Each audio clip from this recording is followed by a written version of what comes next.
Don't bring the baby, it'll ruin the photos, my sister said. My dad chimed in, we want nice pictures this year. I stayed quiet. That night I took back every gift from under their tree. At 7:23 a.m. my sister messaged, they're screaming. Where are the presents? Last Christmas was supposed to be different. It was the first one since I got my promotion, the first one where I wasn't scraping by, counting pennies, feeling like the charity case of the family. They didn't know yet. I didn't tell anyone. Not because I wanted to make a dramatic reveal. More because I wanted to enjoy the holidays without the weight of expectation or fake affection. I had spent weeks carefully choosing gifts for every single person in my family. Not just basic gifts either, thoughtful, expensive, personal ones. My sister Kayla was obsessed with that stupid skincare brand from France, so I had it shipped directly from Paris. My brother and his wife were always complaining about their vacuum, so I got them a Dyson. For my parents, a weekend spa retreat in Aspen. Even the cousins I barely talked to, designer scarves, gaming headsets, gift cards to actual restaurants instead of Amazon. And all of it came from me. Just me. But the best part, the part one was most excited about, was dressing up my 6-month-old daughter Ava in this little velvet red dress with a white fur collar and tiny black boots. It was her first Christmas. She had no idea what was going on, but I did. I knew this would be the picture I'd keep forever. I even booked a professional photographer to come take family photos in front of the tree. I thought this year finally I'd feel like I belonged again. Like I wasn't the broke single mom showing up with homemade cookies while everyone else exchanged Apple products. I was excited. Nervous but excited. Then Kayla called. She didn't ask how we were. Didn't even say hi. Just, hey, don't bring the baby this year, okay? It's not personal, we just want the photos to look more cohesive. I said nothing. She kept going like she was reading off a list she'd practiced. You know how mom gets. She wants everything to match. Matching outfits, matching wrapping paper. A crying baby would kind of ruin the whole vibe. I still didn't say anything. Then Dad picked up on speaker. It's not a big deal, Stace. We just want nice pictures this year. Real family pictures. Real family. I hung up. Packed Ava's things anyway. I wasn't going to argue. I was done arguing with people who made it clear they saw my daughter as a problem and me as a burden. That night, after everyone had gone to sleep, I drove over to their house with Ava asleep in her car seat. I unlocked the front door with the spare key I still had, walked in quietly and stared at the tree. There were dozens of gifts under it. All mine. The wrapping was different for each person. I knew which was which. I started collecting them one by one. Ava kept sleeping. When the tree was empty, I turned off the porch lights from the switch in the hallway, got back in the car and drove away. At 7:23 a.m. I got the text from Kayla. They're screaming. Where are the presents? I didn't answer. I just looked over at Ava, still asleep, and whispered, Merry Christmas. They thought I disappeared. They had no idea I'd only just begun. By 8 a.m. I had 14 missed calls. By 8:30 the family group chat exploded. Kayla, what the hell is going on? Did you seriously take the presents? Dad, Stacy, grow up. This is ridiculous. You're ruining Christmas. This is exactly the kind of behavior that makes people not want to include you. I read them while pouring syrup over my pancakes. They didn't ask if Ava and I were okay. They didn't apologize. They didn't even hesitate before deciding I was the problem. Not them. Not the baby ban. Not the years of subtle digs and backhanded compliments and looking through me like I was the help. Just me. I scrolled for a moment, watched the messages pile up. Everyone had something to say. Uncle Ray. Someone explain what's happening? Cousin Taylor. Did she really steal all the gifts? Kayla again. She showed up last night. Must have taken them while everyone was asleep. Who even does that? It was wild how quickly they turned me into the villain. I was the one who spent weeks curating gifts, shipping things in from overseas, hand wrapping each box with gold foil paper. Not because I needed their approval, but because I wanted this year to feel repaired. Like maybe things could be different. Like maybe I wouldn't be treated like an obligation. But then they told me not to bring Ava. That's what broke it. That one sentence. Not even a real conversation, just a casual request to leave my child at home because she might ruin their aesthetic. They talked about their photo setup like it was a damn magazine shoot. Ava wasn't even crying that day. She was teething, yeah, but she slept through the night. They didn't care. They didn't ask. That morning, I made hot chocolate, turned on the fake fireplace on the TV, and sat with Ava in my lap. I didn't answer any of them. Mom sent a private message. You're being cruel, Stacy. We didn't mean to upset you. Just bring the gifts back and let's move on. That made me laugh. Cruel is raising your voice at someone you pretend to love every holiday. Cruel is making your daughter feel like an outsider in her own family for 15 years. Cruel is acting like a baby is clutter. I didn't just take the gifts home. That would have been too easy. Instead, I packed them up and drove straight to the women's shelter on Maple Avenue. It was still dark when I got there. I rang the bell, introduced myself to the director. A kind woman named Darla who looked like she hadn't slept in 2 days, and told her I had something for the women and kids staying there. She thought I meant old clothes. Then she saw what was in the trunk. High-end skincare sets, designer scarves, brand new gadgets, toys still in the plastic wrap, even gourmet chocolates from Belgium I'd ordered just for Dad. I told her to hand them out however she wanted. The only thing I asked was that each tag stayed attached. Each one read, "You matter. You're not invisible. Merry Christmas. From someone who's been where you are." Darla hugged me. I got back in the car and cried for exactly 30 seconds. Not because I was sad, but because I'd never felt lighter. Back at home, Ava and I spent the morning in pajamas. We danced to Christmas music, watched cartoons, and took blurry selfies with syrup on our faces. The phone never stopped buzzing. Let them scream. Let them spin their stories. They still didn't know where the gifts went. And they definitely didn't know where I work now. That part, that's coming. The texts didn't stop for 2 more days. They went from shocked to angry to suddenly sentimental. By the 26th, Mom had switched to guilt tactics. "We just wanted a peaceful Christmas, Stacy. You always make things complicated." Dad followed up with a passive-aggressive gem. "Guess we know where your priorities are now." I ignored it all. I didn't post anything about Christmas. No photos, no captions. I let them stew in silence. But then Kayla made the mistake of trying to publicly shame me. On the 27th, she posted a photo of the empty Christmas tree on Instagram. Just the tree. No gifts. Her caption said, "Some people only give so they can take it back. Lesson learned. Family shouldn't come with strings." I saw it at lunch. I was sitting at a conference table in a glass-walled office on the 41st floor of a midtown building, eating sushi off porcelain while our junior designer pitched a $1 million lobby renovation to a client. When it wrapped, I excused myself, walked back into my office, closed the door, and stared at Kayla's post again. That's when I decided it was time. I opened Instagram. My profile was still private. Most of the family didn't even follow me. They'd long ago written off anything I posted as depressing. So I made a new post. It was a photo of me and Ava both smiling. She was wearing the velvet red dress. I was wearing a blazer and heels, sitting in my office, skyline behind us. On the desk in front of me was a gift bag with my company's logo on it and a note. "Thank you for everything you've done this year. The partners." I didn't write a caption. Just tagged the firm's official account. Within 5 minutes, I had 3 missed calls from Kayla and 1 from Mom. They weren't dumb. A quick search told them everything. The firm was famous, known for redesigning luxury hotels and high-end spaces across the country. My name was listed right there on the leadership page. Stacy Morgan, lead creative director. My salary? Public record. 6 figures. Upper 6. I watched as Kayla deleted her post within the hour. Then a new message came in. "Kayla, you should have told us. That's amazing. We're so proud of you." Proud. The word made me physically cringe. I waited a few hours, then replied, "I didn't think you wanted anything ruining your aesthetic." Read. No reply. By New Year's Eve, the tone had shifted. Now they were all concerned. Mom wanted to talk things out. Dad suggested starting over fresh in 2026. Even Kayla invited us to brunch.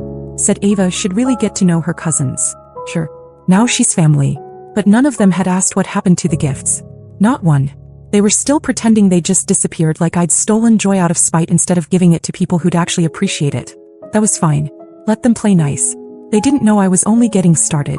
The next shock didn't come from a phone call. It came from the front door. January 3rd, 9:46 a.m.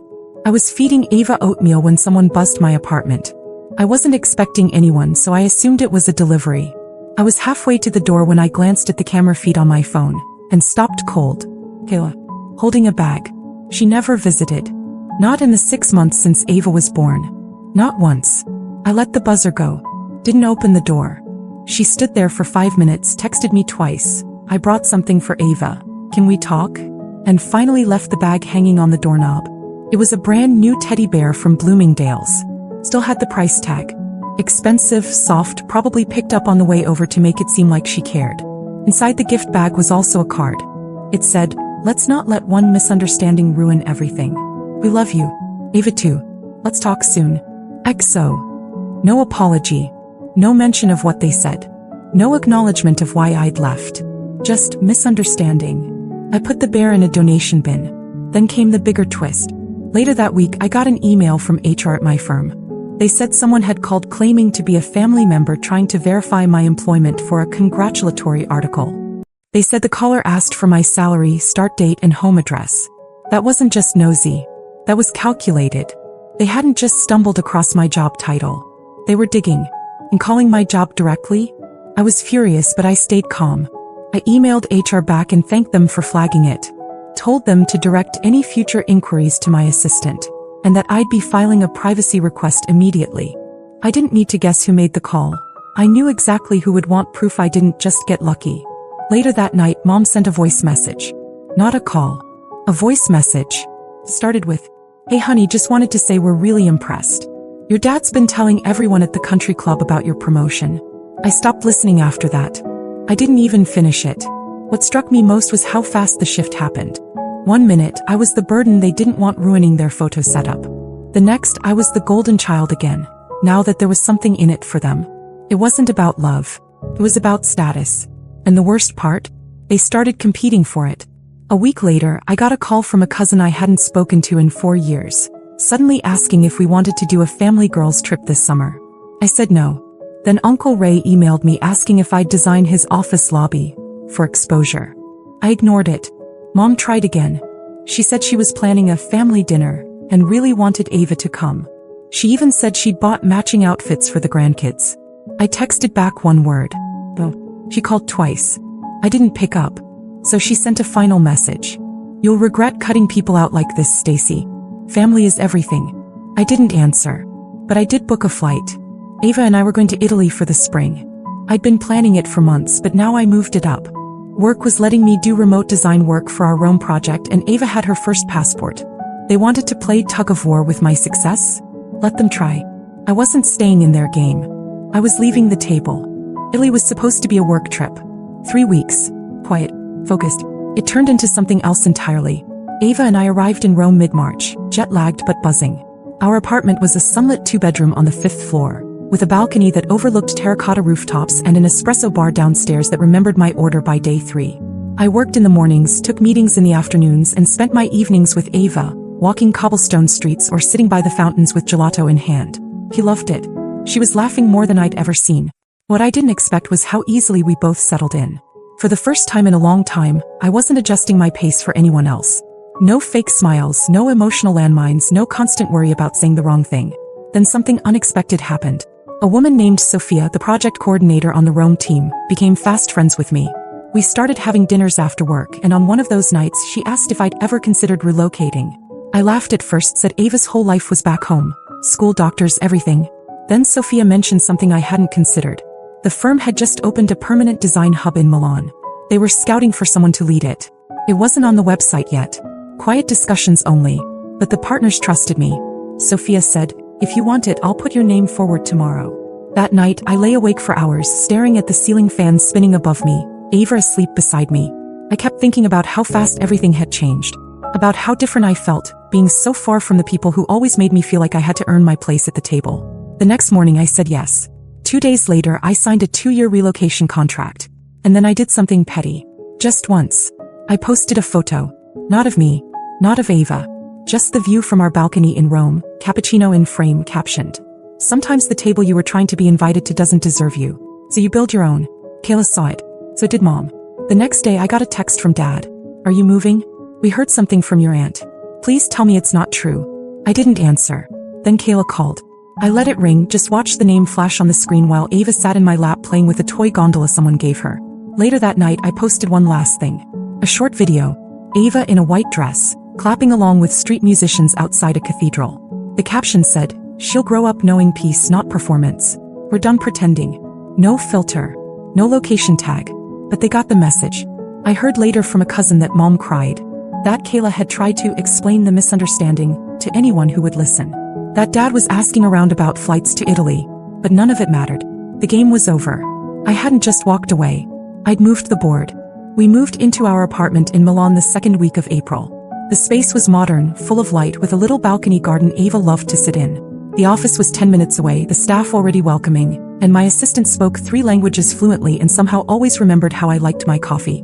I was finally living the life I had imagined on all those long nights when I was still in that cramped 1-bedroom, praying Ava wouldn't wake up crying while I worked freelance gigs until 2 a.m. And the best part? Silence. Not literal silence. Ava was learning to talk and had a habit of shouting, "Ciao," at strangers on the street. But silence from them. No texts. No emails. No guilt-laced voice messages. It was like they'd finally gotten it. At first I expected some final dramatic attempt to win me back. A flight, a surprise visit, maybe a letter. But it never came. They stopped trying. And for the first time in my life, I felt what it was like to not be chased by obligation. Just freedom. It wasn't that I hated them. I didn't. I just didn't need them anymore. And they didn't know how to love someone they couldn't control or shame into staying small. The emails about birthdays and reunions went unanswered. The family photos they posted on social media were suddenly very curated, very filtered, and very missing Ava and me. I watched from afar. Calm. Detached. Unbothered. Sometimes I wondered if Ava would ask about them when she was older. Maybe she would. Maybe she wouldn't. If she did, I'd tell her the truth, that not all families are safe places. That sometimes people only love you when you're easy to love. And that when they show you who they are, you're allowed to believe them and walk away. She wouldn't grow up chasing scraps. She'd grow up watching me build a life where we were loved fully, or not at all. 2 months after the move, I stood on a rooftop garden during an event we hosted for clients. The sky was golden, wine glasses clinked. Ava was being passed gently from designer to designer like she was a celebrity, and someone asked me casually how I got to this point. I just smiled and said, "It started with a Christmas tree." They laughed. I did too. But in my head I finished the sentence. Started with a Christmas tree, and ended with me finally choosing myself. And I never looked back. Ava just turned 2. We had a picnic in the park near the Duomo with a few friends from work and our neighbors, who've become like extended family. She got a little red scooter, gelato all over her face, and fell asleep curled up in my lap while the sun set over the city. There were no drama texts. No backhanded compliments. No guilt. Just joy. I got promoted again last month. Creative executive, overseeing European projects now. My name's on contracts I used to dream of even reading. And sometimes when it's quiet and I'm walking home from work, I still catch myself wondering if all of this is real. It is. And they're still where I left them. Spiraling in their own echo chamber, still trying to decide whether to miss me or be mad at me. But that's not my story anymore. They took me for granted one too many times, and I gave them every chance. I gave them everything. Until I stopped. Now Ava and I wake up to church bells instead of group chat alerts. We spend Sundays painting on the balcony and laughing too loud in restaurants. We're free. And we're finally home.